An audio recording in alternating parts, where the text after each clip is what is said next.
Dad, why did you decide to do this? Well, Tash, you saw me doing a whole lot of little expeditions here and there, and each one of them made me feel bigger and stronger. And but they weren't good enough. And I wanted to do something that was enormous. It was just had to be the biggest, the best, the greatest in the entire world. I just had this desire, I wanted to do it, and it's an idea that I came up with Alan, and it just sounded like an awesome thing. When did you decide to do this?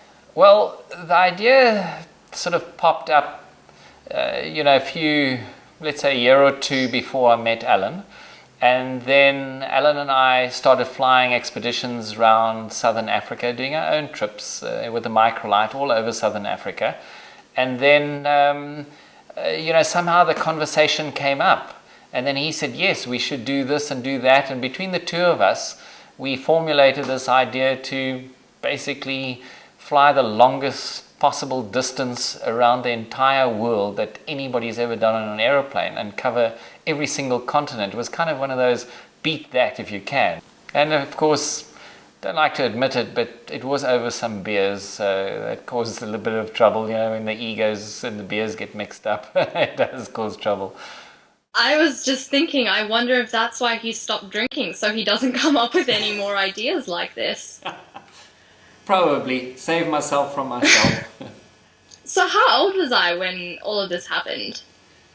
When I first came up with the idea, I think you were probably round about 8 years old.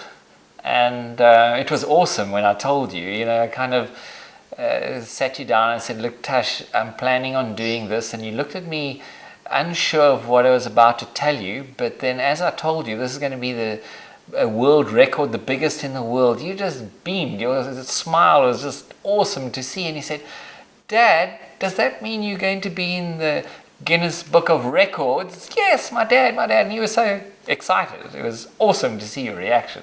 So how did you actually organize this, and where did you get the money from?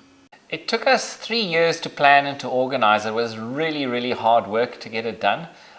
Because you can't go down to the bookshop and buy a book on how to fly a microlight around the world. So we had to go through this whole trial and error as to how to do it and find out and discover what it is you needed to do. So it was a lot of hard work. We tried to get sponsorship, and that just didn't work out.